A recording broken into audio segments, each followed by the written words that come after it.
So we have 4 panelists, 2 are international and 2 would be national. So first of all, I'd like to call Dr. Shab Hundal. Dr. Hundal, he comes from JMK University of Applied Sciences from Finland. He has extensively worked in corporate finance and is well known amongst academia as well as the professionals, and he's an alum of GNDU. Next, I would like to call upon Mr. Bhavneet Singh, Bhalla. Mr. Bhalla, he's a well-known person in the behavior change world. He has worked on bottom of pyramids. He's worked on multiple solutions with the industry as well as academia, and is one of the well sought after consultant across the country. Next, I would like to call upon Advocate Abhishek Bansal. Currently, he's working as Assistant Manager Finance, and his work is primarily based on applied sciences or applied analytics, wherein he specializes with the emerging technologies of AI, IoT, and data sciences. And the final panelist, we have Cindy, and she's an international student with Guru Nanak Dev University. She's currently pursuing her master's in international relations here. She comes from South Africa and brings in a lot of love and passion to her work. And she says she wants to and intends to work on global issues and build up diplomatic relations in the future. So we'll carry forward the discussion from the panel side. I'll just go there.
Second panel. Yeah. Welcome to the second panel discussion of the day.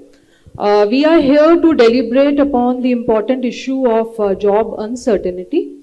And primarily we want to delve upon as to how and why first these uncertainties are building up, what are the problems that are plaguing the world economy and plaguing various important countries, and very specifically the G20 countries that we are discussing about.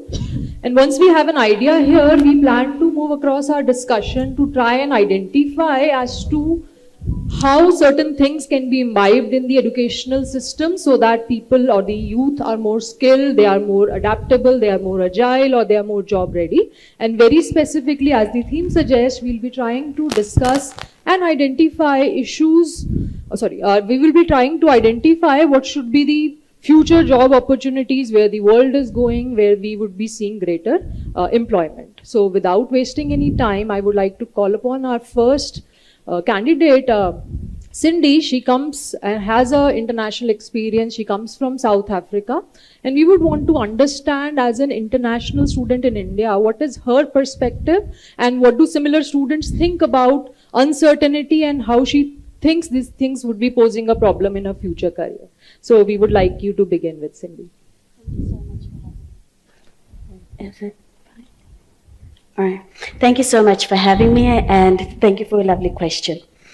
The 2020s are the defined, and I think by a number of significant developments that really started the turn of the century. The end of unipolar moments that defines century, the first decade after the fall of the Berlin Wall, and also have seen the erosion of unipolar moments. Basically, I'm just giving a backdrop on the globalization. So from the early 2000s onwards, we saw the second, I would say, the financial global crisis, which was in the year of 2008 to 2009, and that began in the US, and it was a movement from the US to the European and eventually throughout the globe. That is what I think triggered the heightened black backslash, because there was already a backlash against the elites, against those who are at the receiving edge of the double sword of the globalization. This led to the populist policy, domestic policies, which also have consequences for multilateralism and international relations, as we have seen. Particularly in the last year. The third one is the growing great power, polarization, and this definitely over the last few years has been seen. And I think the pandemic has simply accelerated that. Lastly, the major threats that are not just about great power politics, as they might have been, or great conflicts, but increasing transnational threats, from the infectious diseases of climate emergency to the fact that the solutions do not lie only with states, but also with the non-states. They, including science and technology. And that just was the global context. But looking at South Africa, of course, it has evolved. From the pre-apartheid time, that's before 1994, we have seen a global international rise within the country. But with the post-pandemic, we have seen a lot of drop within the African region. In terms of figures, the United Nations provides that the figures within Africa itself, the growth economic rates has been de-escalating, but it will increase as gradually time is of the essence, and it's no longer a process of just having conversations, but rather applying them. And in the aspects of, as a South African, I can really say that having shifted from South Africa and coming to India, it has broadened my horizons in terms of the thoughts of scholars when we look at our unemployment rates in South Africa. Unfortunately, because of the pandemic, it saw a freeze. So what the work that has been done by the Sustainable Development Departments has now been slowed down because of the pandemic. But as the pandemic as now the countries are opening up, solutions are now being identified, innovations are now being implicated in the sectors of trade, in the sectors of unemployment amongst the youth, in the sectors of international relations, and the ratification of our policies as South Africans. Because there are some policies which domestically are of influence and of interest to South Africans, and then there are those policies which are of influence globally. And so as Africans, we have to diversify. Are these policies at best suited for us to apply so that our countries move forward? Or are we still being hindered by these policies that no longer protect the interest of the people? Because we are in a time-space reality of the economical downfall. And so to rise above it, then we need to find innovations which will be for Africans and by Africans. Right. Thank you, Cindy. Thank you. Well, she offered a very interesting international perspective, more from South Africa and a little from India, and it applies to all G20 nations. Actually, we need to collaboratively think what innovations are specifically meant for all of us rather than looking at global solutions which are already available. So there's a need to look at this issue of polarization. You talked about economic growth and various other geopolitical issues. So maybe over the period we'll further deliberate upon that. So, Dr. Shab, as you know that the situation is going grave, and as what Cindy said, polarization and a lot of geopolitical tensions are building up, and a lot has changed in your neighborhood too. So would you like to reflect on how this global uncertainty is affecting the job market, and maybe you can also bring forward as to what do you see as the upcoming or emerging job opportunities? Yeah. That's a very interesting question. Yes, definitely you can't be immune to the things happening in your next door. And Finland, we share the land border with our big brother. Okay, I can do this way. Should I take it off? Okay, thank you very much. Yes, things are not very good. There is what is the proverb said, the lull before the storm. It's going on. There is a very inconvenient silence. And definitely it is affecting the country. I think if I don't take any specific example, if I go back in the time, if I go in the memory lane and about 15 years ago, since then, things are not very fine in the world.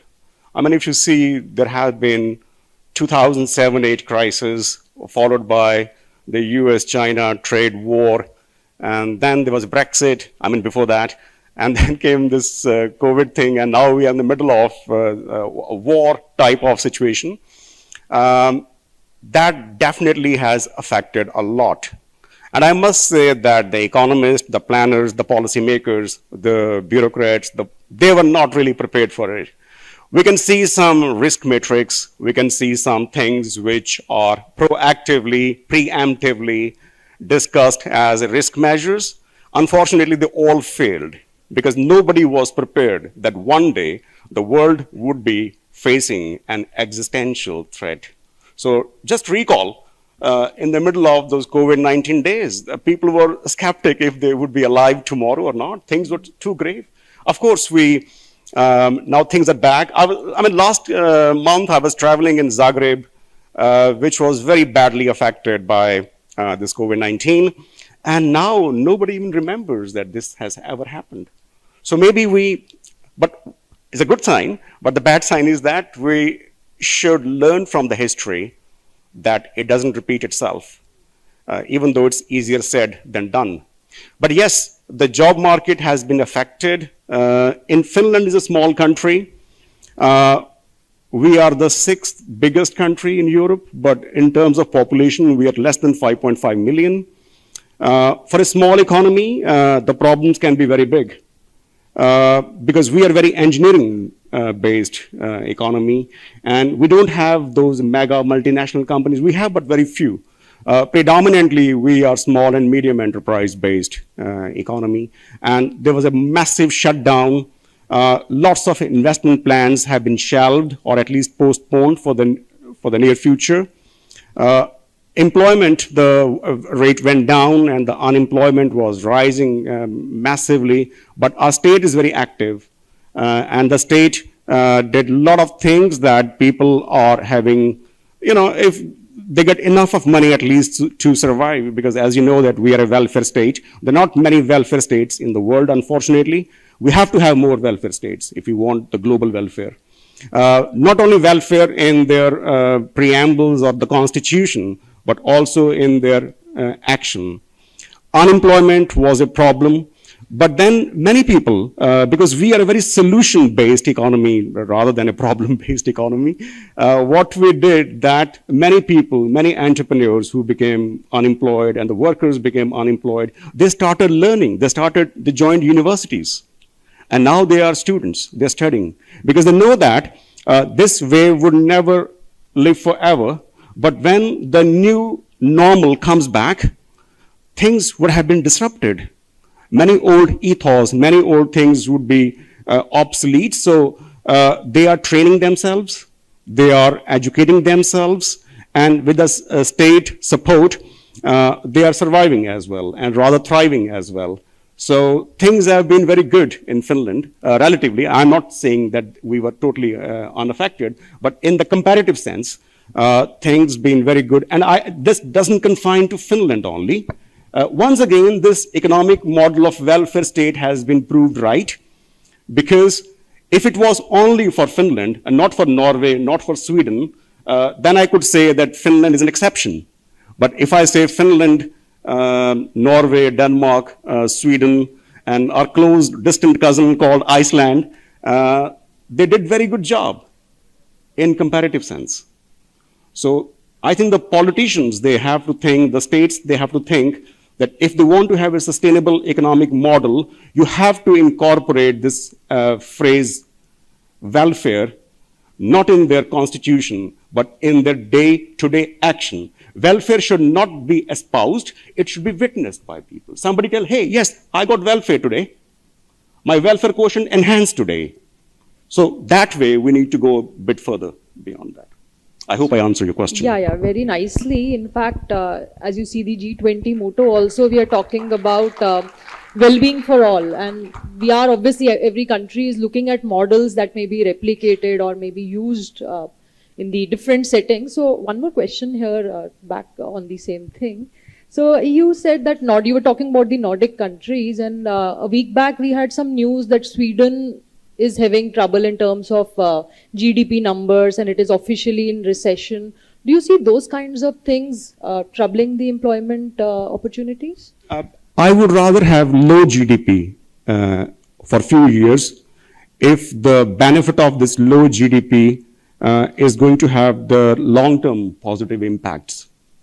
So rather than, this is the problem with the economists and the corporate leaders. I remember there was a discussion going on, and there were 500 CFO of the Forbes 500 companies. They were interviewed, and you can guess what type of guys they would be, CFOs of top 500 companies in the world. And would you believe that 80% people, they said explicitly that they would never compromise their quarterly profit. They can shelve their innovation plans. They don't believe in the longevity of the company. They want to please their shareholders on quarter to quarter basis. This is myopic way of thinking. And the same thing applies to the GDP as well. If the country's expenses are rising, if the company has to borrow, do, steal, whatever you want, but do something that in the future you are able to build up the infrastructure that would be paying dividend to the country in the long run. So I think we have to go beyond these GDP type of measures and think more sustainable. Because if we talk about the sustainable economy and everything, I think our measures, our parameters are still very, those outdated. We have to revise them as well. But talking like a typical economist, I think those are short-term wobbles with Sweden. Sweden is a very rich economy, and their politicians are super smart people, and they know how to, come back. So, yeah. That's well answered, and I think that gives confidence to people, and very specifically, as you mentioned, that when you look at corporates, the idea is, or the yardsticks are primarily number driven. We look at profits, we look at GDP and all those stuffs, but a better measure, and more so for the developing countries and obviously for developed as well, as you mentioned, is rather well-being or welfare. So probably that needs to be discussed at some level. That would be a very good thing. Thank you, Dr. Shab. So next, I'll request Mr. Bhavneet to talk about the issue of employment and employment opportunities in a more holistic manner. So do you think, Mr. Bhavneet, the issue rather is that the job market is facing is that employers have a different expectation, employees have a different, or youth have a different aspiration. So would you like to highlight how employment opportunities are changing in the current global scenario, given the fact we witness some kind of gaps in expectations of employers and the youth? Very important question. Good afternoon, Sat Sri Akal and Namaste to all of us. Coming from industry for about 25-27 years now, I as a consultant have experienced many scenarios. Youth is the truth. There is nothing about it. And in India, demographic dividend, we can't shy away from it.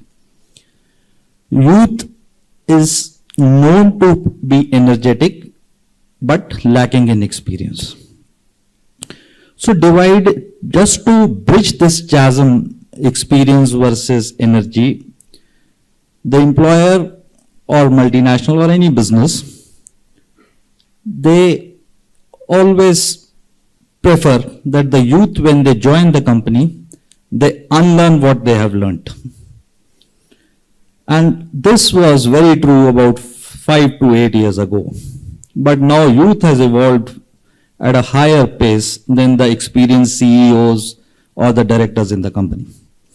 As Dr. Shab said, it is the economics which runs the business. That's very true.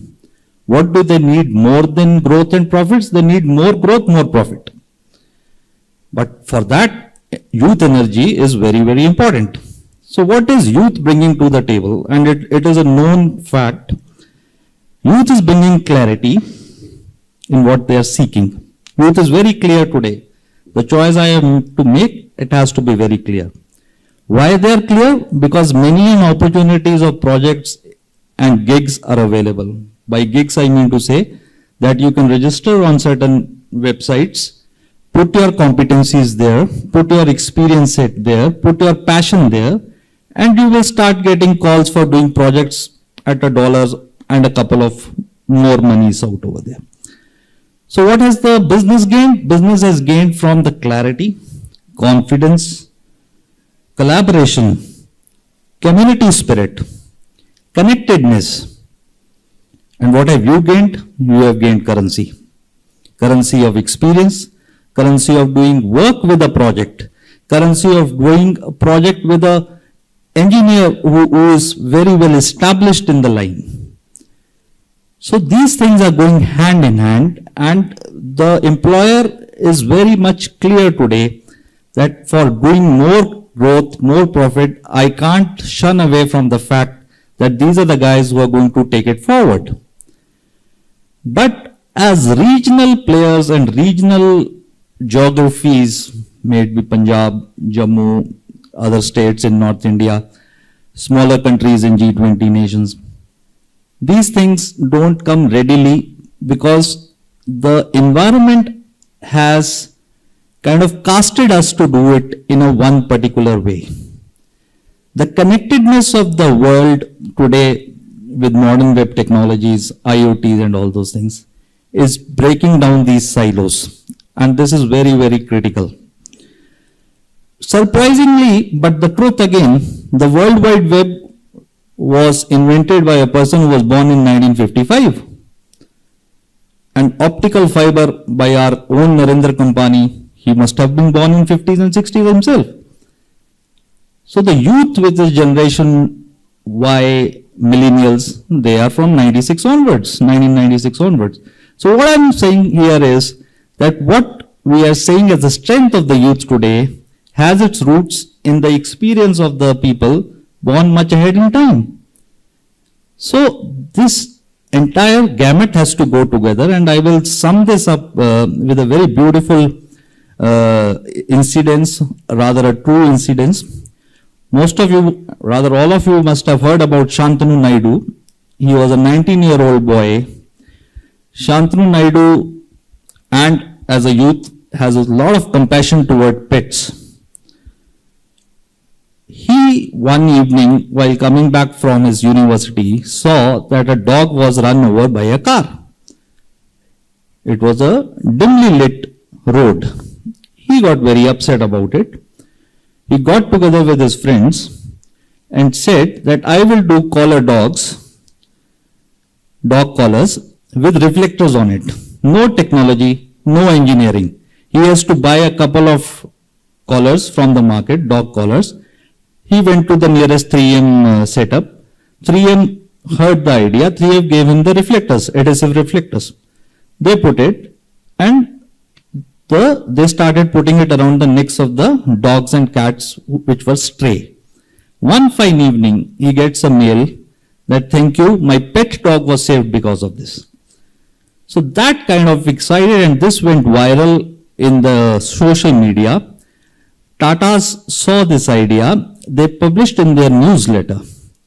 Shantanu's dad told him to write a letter to Mr. Ratan Tata, a 18-year-old writing to a 81-year-old. A very interesting paradox is unfolding here. Shantanu wrote. It took about a week's time for Mr. Ratan Tata to answer back. Shantanu's entire post-graduation abroad was funded by Tata Trust. While he was about to pass out, he gets a message from Ratan Tata that I have multiple things to be done in my personal office. Please join me. Now, there is no technology here. There is only compassion. And this compassion has bridged the gap between the perceived employer notion, which does exist only in our minds. We have to step out of our comfort zone. We have to go beyond ourselves. We have to put our passion and compassion into action. And we can definitely generate positive results. Why am I saying this? Why am I saying that youth is not interested to listen to learn, unlearn story anymore? Because youth is not learning today. The youth is getting trained today. Because YouTube, Khan Academies and all these parameters, social media itself, are their new textbooks. They are not dependent on reading the book and answering questions anymore. And YouTube as a medium, Khan Academy as a platform is giving a lot of visual aids, a lot of experience-led scenarios, which helps the child, the youth, to be ready, future ready with solutions. And being a human mind, he builds on those experiences of others and comes up with solution of his own. So when the employer says learn, unlearn, this guy says I'm already trained. So that little bit of conflict happens, but nothing to much worry about.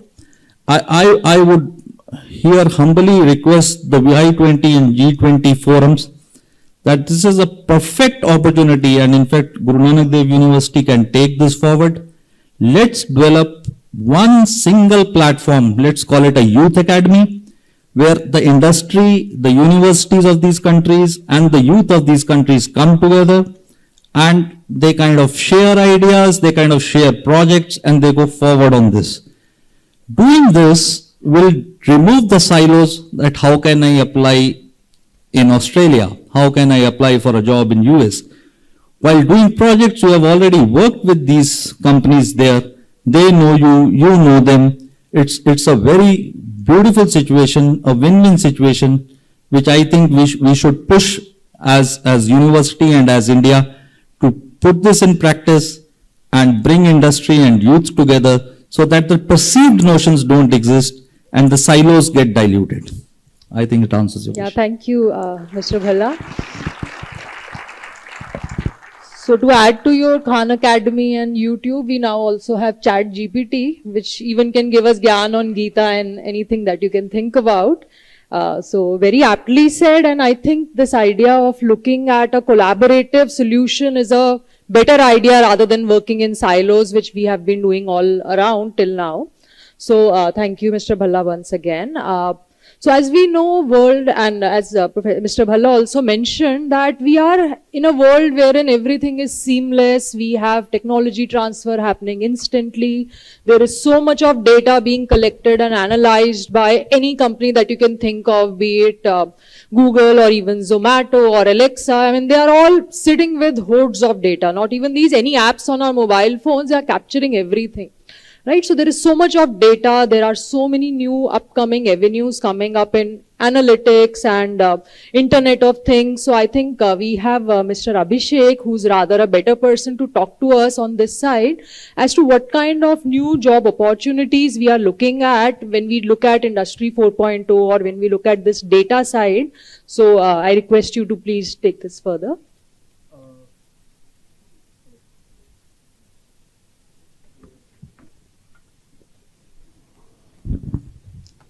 Please use this. You can use this. Hello. Yeah. So this is a very fascinating question, and I believe many of the youngsters sitting here would be, eager to learn what are the employment opportunities are available in the upcoming future. To put it in a very simple way, I will discuss about the economics of, demand and supply. So, like we see that there is a demand of certain skill sets in the industry. But what we are not having right now is a supply of that skill sets in the industry. There is the gap between the demand and supply, and that's why we are facing these challenges. So last evening we were having a discussion where, a very learned person sitting among us, Dr. Sarabjot Singh Bahal, rightly remarked that employment is not the concern today. Employability is. So what is employability? This is the gap, which I just mentioned, that the gap between demand and supply. Unless and until we cope up with the demand, we will not be able to get the right jobs for the right people at right time with right skill sets. So, in order to get, the proper supply for this demand, we should be, analyzing what is the demand, what are the components of demand, what are the requirements that industry is looking for in the current people, what is the future of, work. To answer this question, I will, share up a simple story. I will try to create a model over here, which is a data science kind of activity, where we have, different steps starting from the data collection till the data deployment, model deployment. So we are working on numerous steps, right? So each and every step calls for an emerging area of employability for the youth. So the very first step is data collection.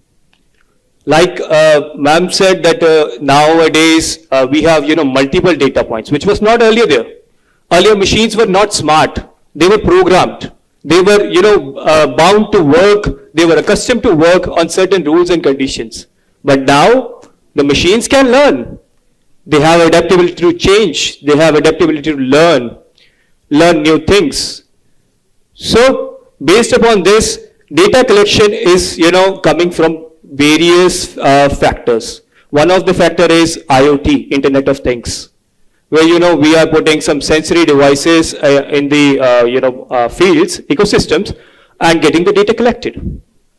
So I will take up a practical example here, for which our company is also working, which is precision farming. The notion of precision farming is that we collect the data, like we collect the photographs of the farms through the use of satellites, drones, and we analyze the photos, and we come to know, that means the model suggests us where the farm needs attention, where are the nutrients are lacking. Because, what we are currently doing, the farmers are just, applying the pesticides, insecticides, to all the farms, irrespective of considering this fact that how much quantity does the farm require. So these models are built which create a recommendation for the farmers so that they can apply adequate quantity of insecticide or pesticides to the farm and improve the productivity. And there is a notion there that, when this AI, big data, artificial intelligence, machine learning, deep learning will come, there will be going to be a cut of jobs, because this sci-fi movies say that robots, they are going to take up the jobs of the humans. They are going to replace the human intelligence.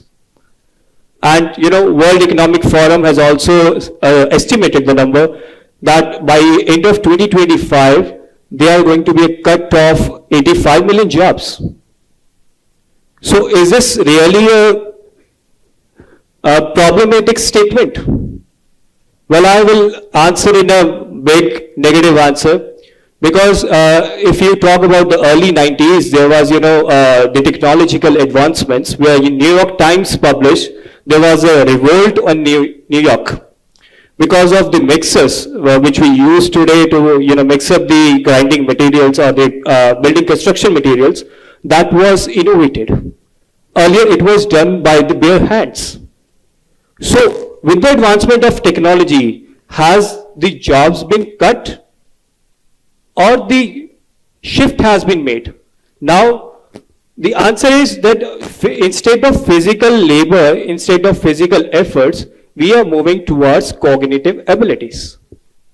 So we are increasing our powers. We are going to have a paradigm shift from the physical environment to the intellectual environment, where three important skills will be there, like creative thinking, problem solving, and the adaptability, which we want to have this. So the second point is about when we have this data collection, there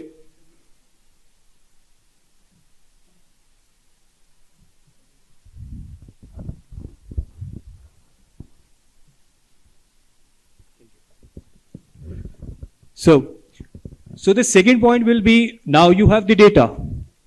So data is huge, vast, complex. How do we, store the data?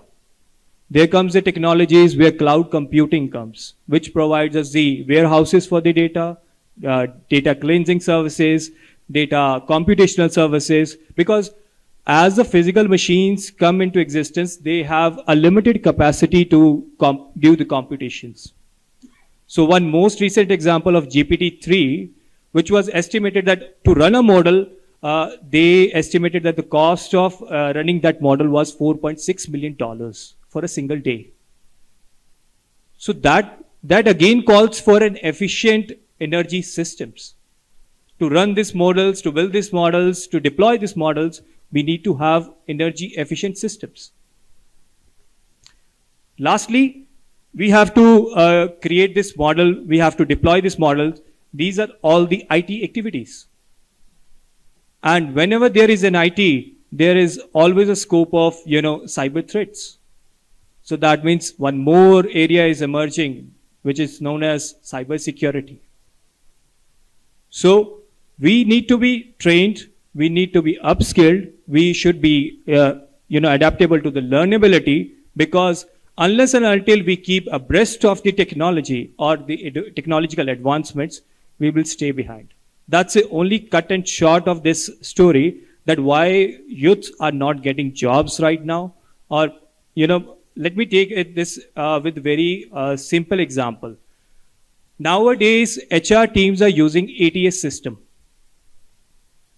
which means AI is used to, filter the resumes, because HR having, many applications, many, resumes to filter out. It's very difficult to study each and every resume and then select the candidate.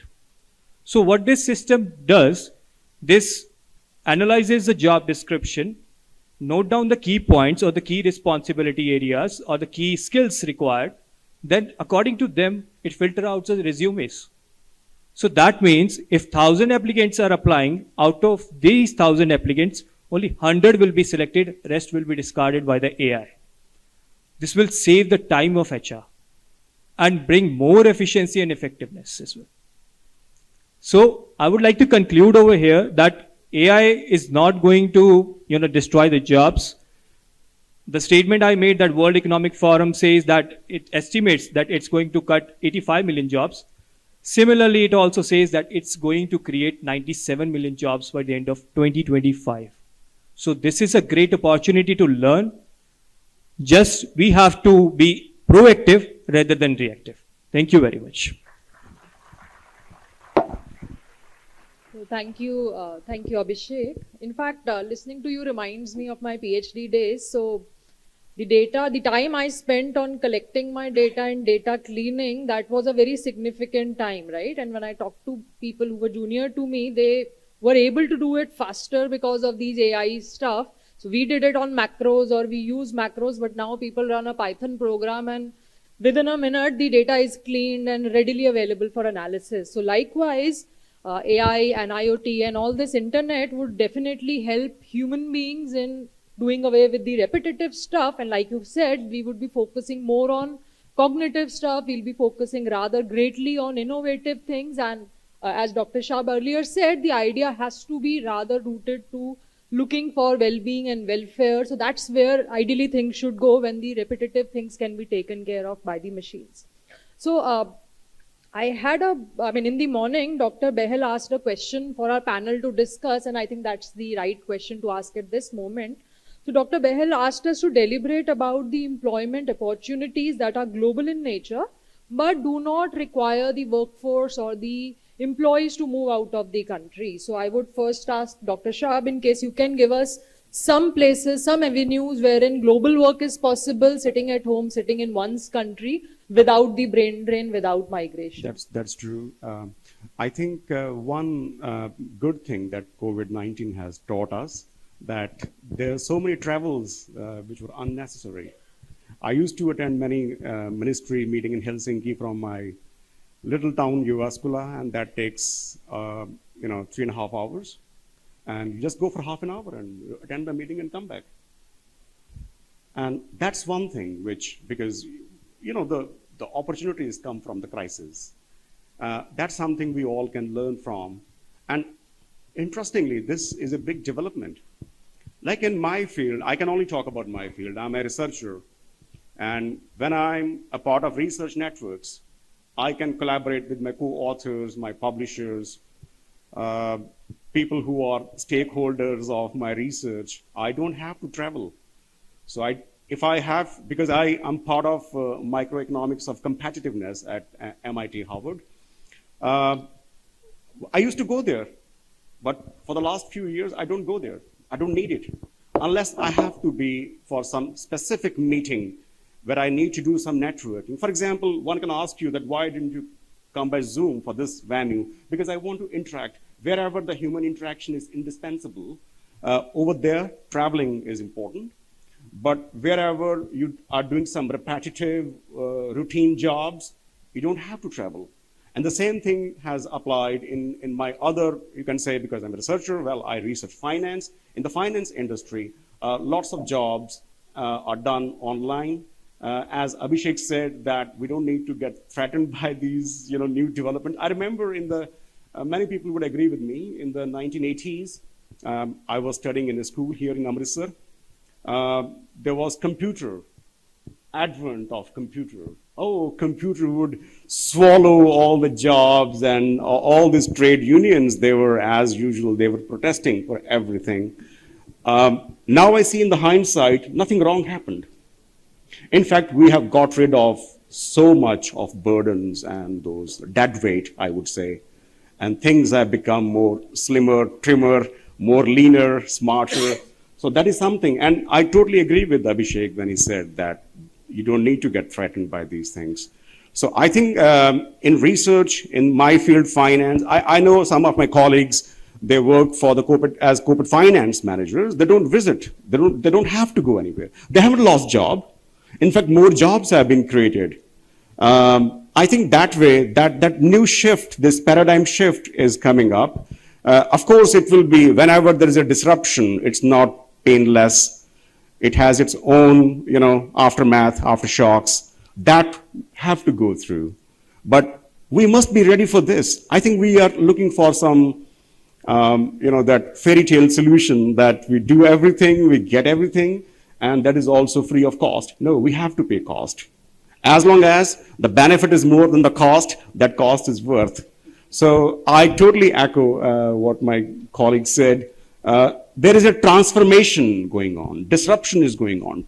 I think in the finance industry, I can say for sure, the kind of disruptions are going now, they have never been before. I mean, all these designations, they never changed until recently. But I would still say that more than those designations, the operating system through which you perform your jobs, that has become smarter. There would be some initial shocks, things will go wrong, but let's take it positively and move on. I think the resilience, for the young people, I would like to say that you have to be patient. Am I sounding too like a preacher? No. You have to bear in mind that the resilience is the key. Don't get stuck to those ideas. And that's what we do in our University of Applied Sciences. We teach theory and application in the same breath. I want to discuss this pedagogy because very often students come to me and they say, we don't like theory. We want very application thing. We want the hand-on type of work. And I say that, you know what, to me, theory is the common sense. Can you do something without common sense? So theory is important. But what we do, that we don't teach theory and the practical things in isolation. We do it together. So for example, every theory they learn, we give them some examples. And from time to time, We send them to the SME to do their training. In fact, we have 20 ECTS, which must come from the practical training.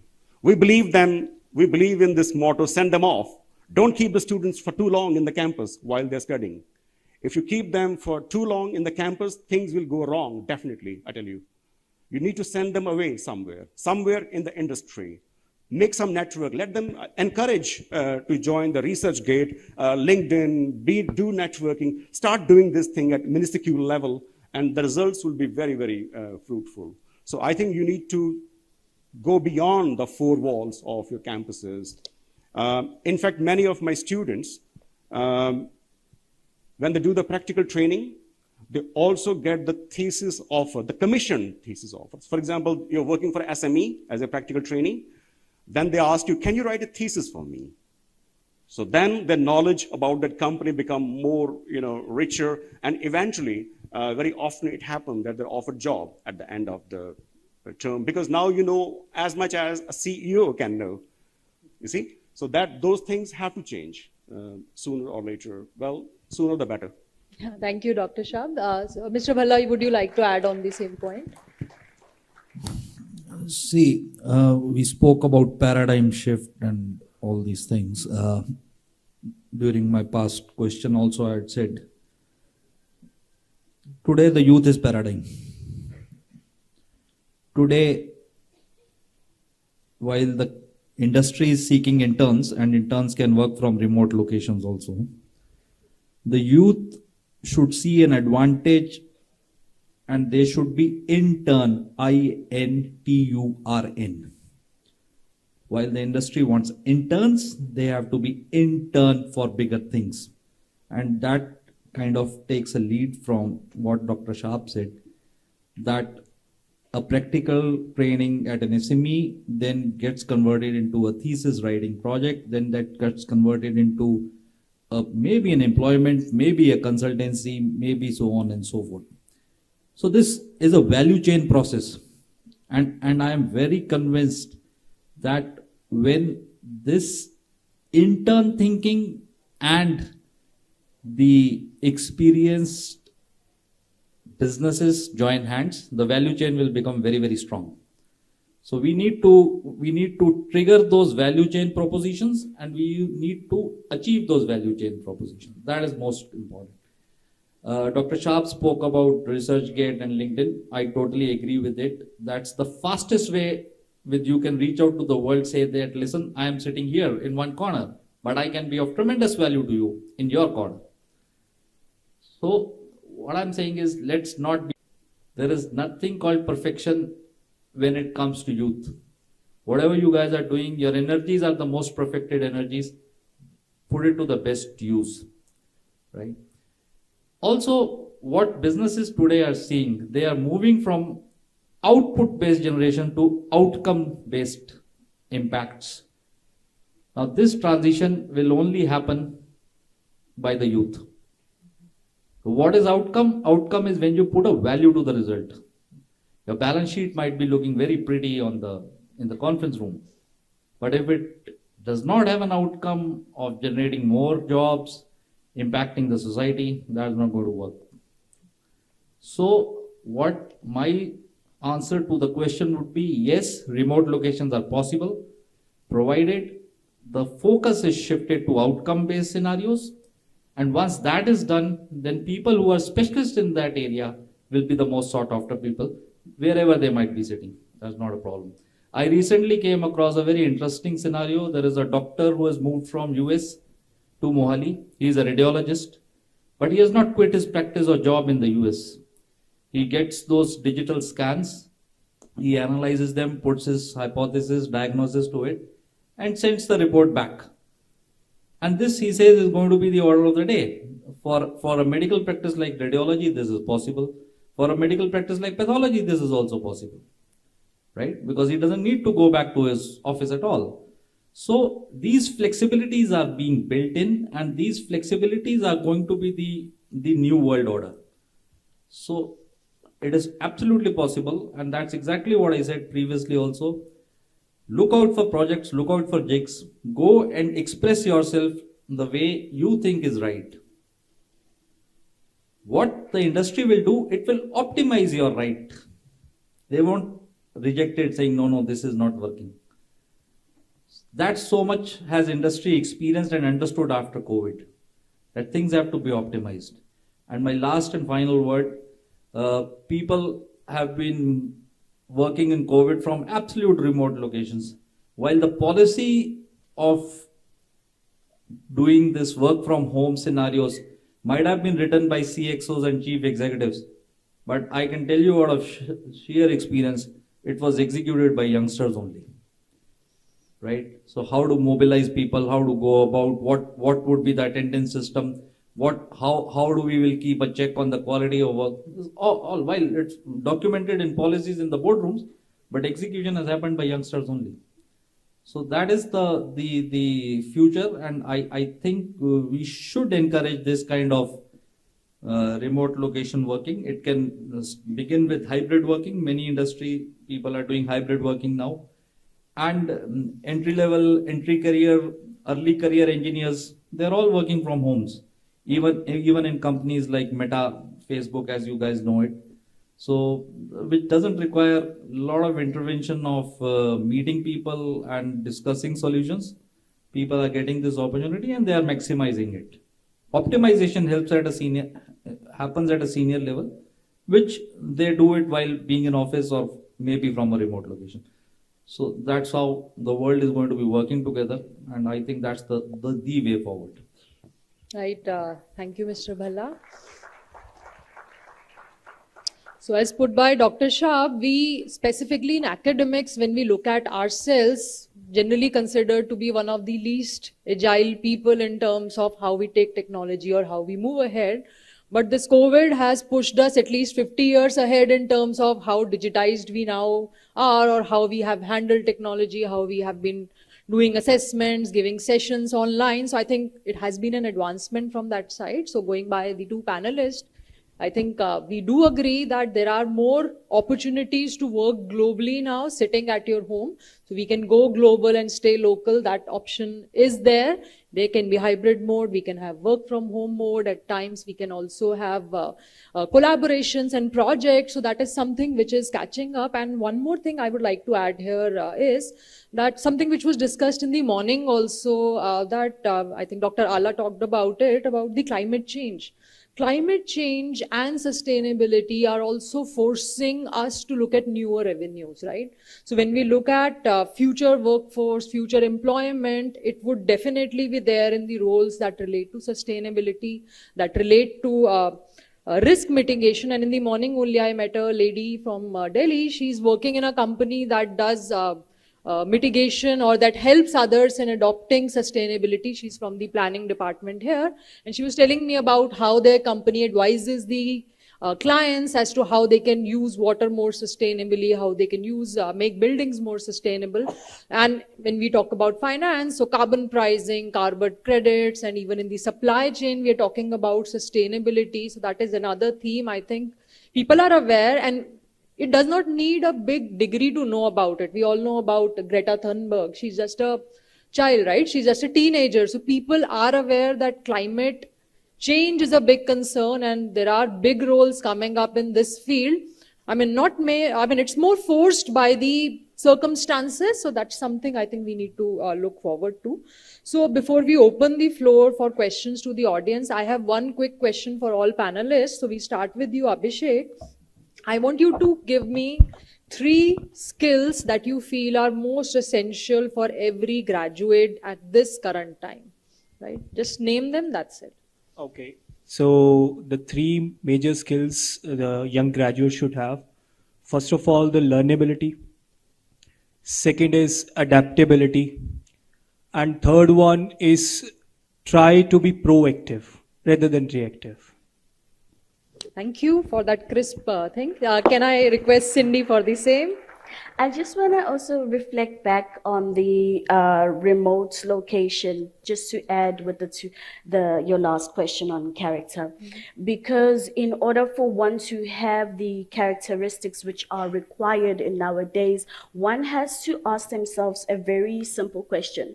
What is of significance for me as an individual? because what is of significance in my perspective is to be of service. And when you are of service, then your confidence will match the service which the customers are needing, which the platform is available that you can deliver to. But if you don't find the significance of what is your service of your call, then you will derail.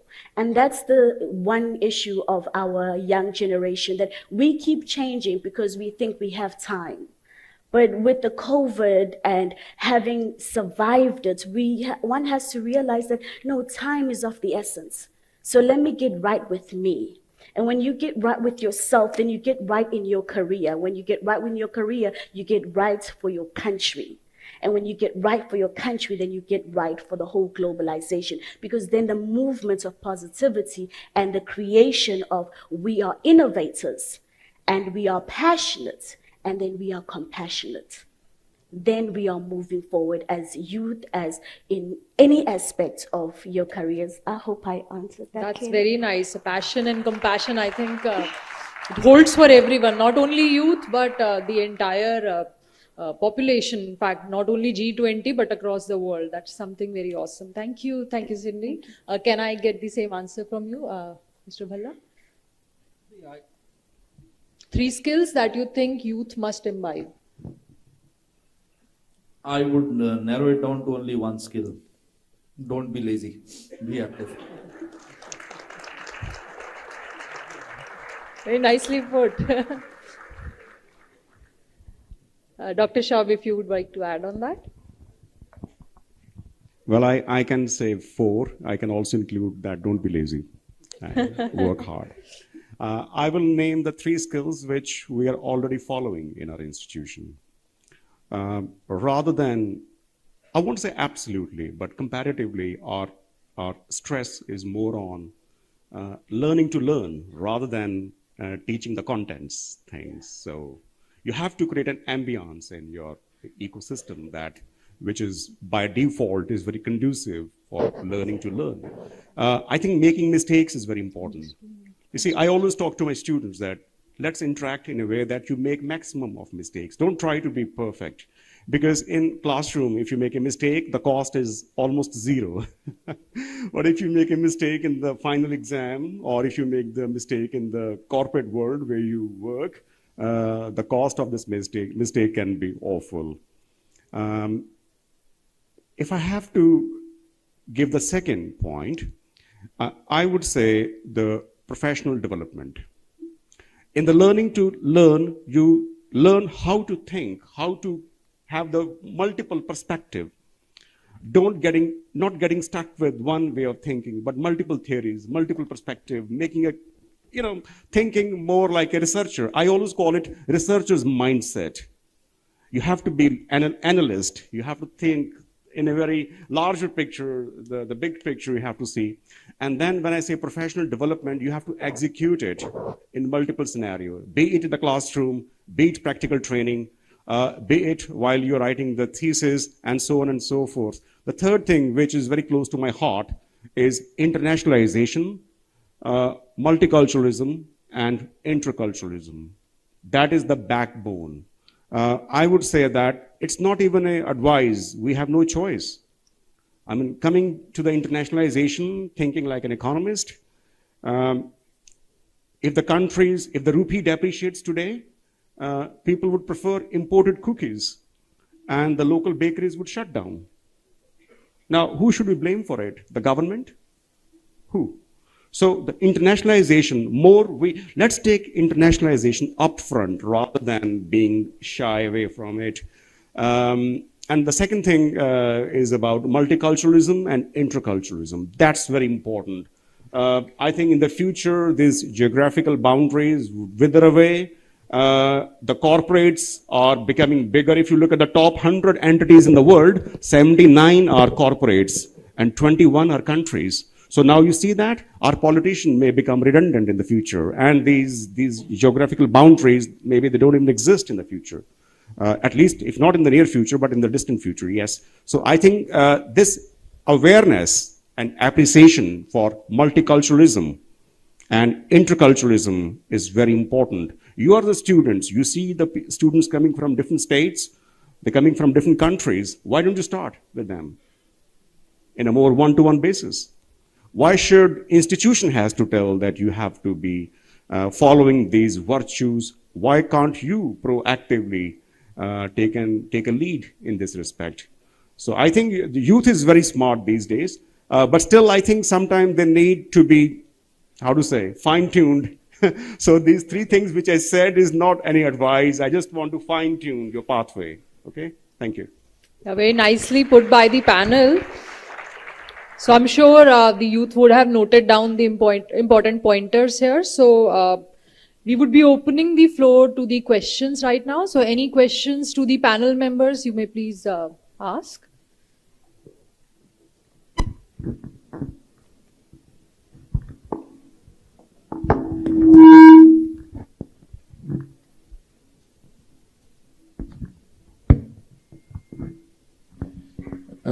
Good afternoon. I must admit it's a nice presentation or conversation with you. Any of the panelists did not mention anything about population growth. So I don't know if something can be said about that, because what I'm having here is the world population currently, let's say, is around 7.6 billion and expected to reach 8.6 billion by 2030. And another 9.8 billion in 2050, and let's say 11.2 billion, according to the United Nations. So what has that got to do with the job market? Is the world prepared for that, for the growing population? Very, very nice question, very aptly asked. Should I answer that? Good observation and analysis of the growing population curve. What is job? I define as JOB, join others' business. So that is job. So don't be a job seeker, be a job creator would be my suggestion here. You can do it. But at the same time, I'm also saying that I'm not rejecting the population growth. It is very important. As the population grows, the talent pool also grows. More the talent, more diversified are the opportunities for you to find solutions for world problems. More startups will happen. Take a plunge. You guys, any one of us can take a plunge. And that's how big corporates were made. Ford Motor Company, he took a plunge. Wright brothers, they took a plunge. Elon Musk took a plunge. So don't get restricted to circumstances. Opportunities are waiting.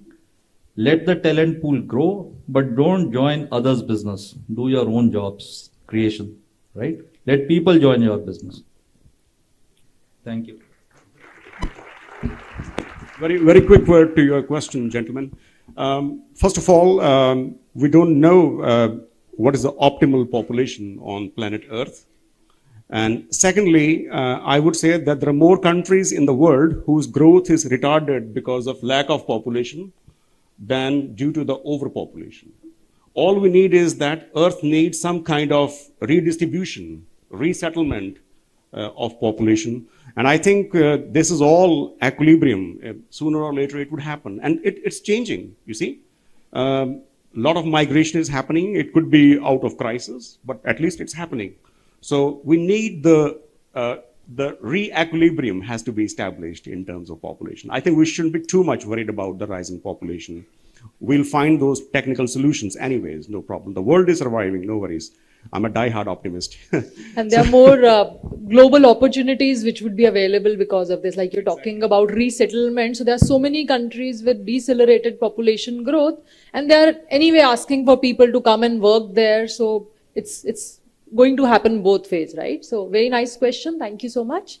Do we have any other question? Yes, please. A very good afternoon, everyone. Parminder this side from Mechanical Department, GNDU. So my question is, what are the key initial steps to create a platform that has been connected from the student sides to the industries, to the opportunities of the employment perspective? You want to answer that? Yeah. So to answer your question, you want the connection of the dots, right? Yes. So if you know about the Center of Excellence, do you know about the Center of Excellence? This is what industry is doing right now. They are creating centers of excellence. Even Indian government is also establishing 3 centers of excellence, where industry experts will come and impart their knowledge, their experiences. So last evening we were having a discussion where this was discussed that whether we should study a book or whether we should follow the mentors or the professors. So interesting conclusion came up that when you study a book, this is a textual representation, right? But when you listen to some professor or mentor, he carries a vast variety of experience. And accordingly, he's also coming from something, he's also having professor or mentor, he's also having a vast experience. Likewise, there is a chain coming out, coming down the line. So that means if he is saying a single word, that is a concentration of the knowledge. You are getting a concentration of knowledge in just a few seconds, rather than reading the book text. You are getting the grasp of the whole ecosystem. So to connect the dots, industry is already working, and industry is creating centers of excellence. We are also having center of excellence. So these are basically, again, the question is, youth has to proactively react. There are opportunities available, but youth are not harnessing the potential of these opportunities. That's the basic concern of it. Thank you. Thank you, sir.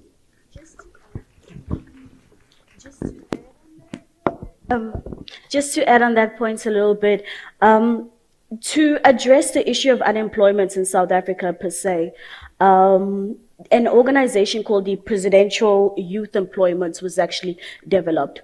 And this was in addressing the key issues of the high rates of unemployment. Because it's not that the education facilities are not available in different countries, they are. But what are you studying, and is it really required by the states? Do non-state entities require that degree? Does the state's entities actually require that degree? So then you find a lot of graduates who are unemployed because they did not look into the scope of what is needed in my country, what is needed globally. So when you miss those basic principles, then you complete a course and then you find yourself in a position when you are unemployed. And when you get to a corporate company, they would say they require 2 years of experience. But where do you get 2 years of experience if you're a BCom graduate?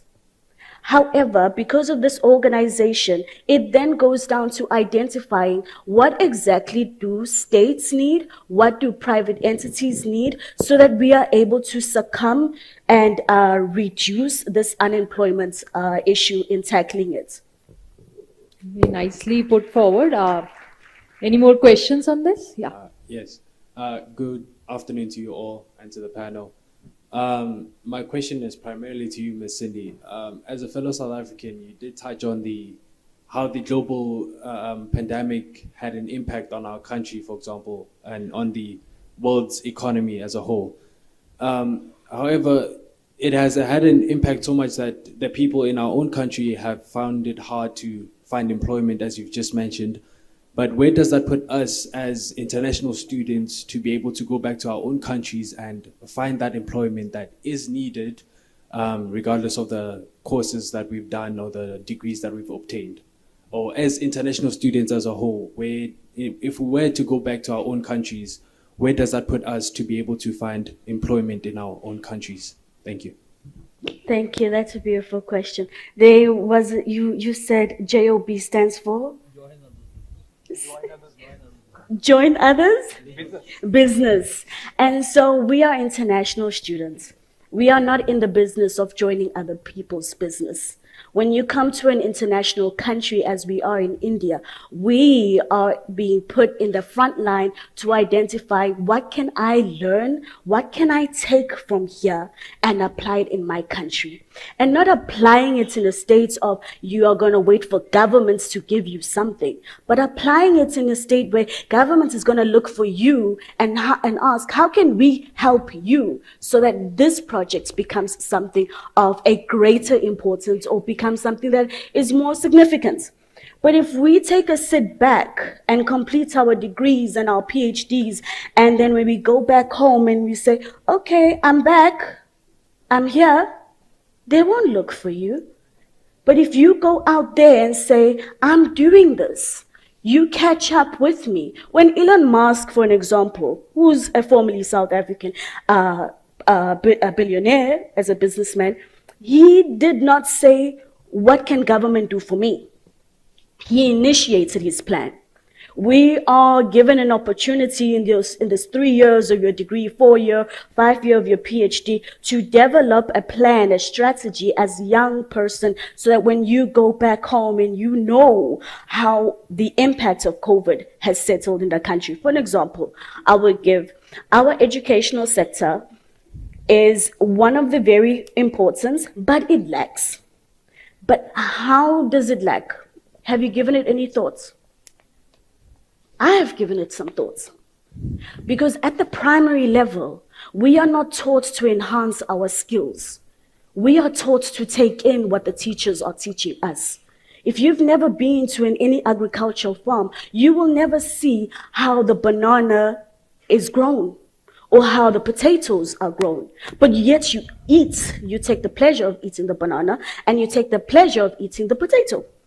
But because you've never been to an agricultural farming, you've never had first-hand experience. So therefore the skill set has not been developed at early childhood.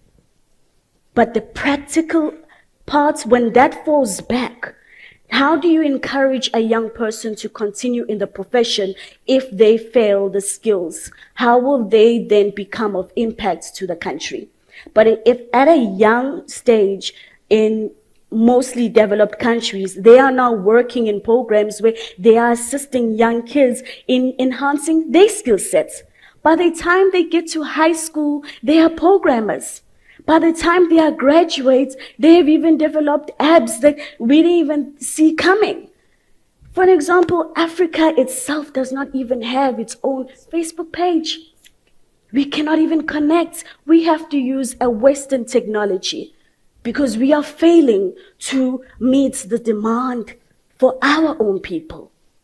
We don't have an app like TikTok because we are failing to meet the scope and the demand for our people, but yet we are ready to use what the international market is providing for us. So if you are ready to go back to your country and let the government come to you, then it's going to be a difficult one. But if you're going to go back to your country and say, this is what I'm of value for, and this is what I'm going to do, then you're going to be an impact to the society, an impact to your community. I hope that answers your question.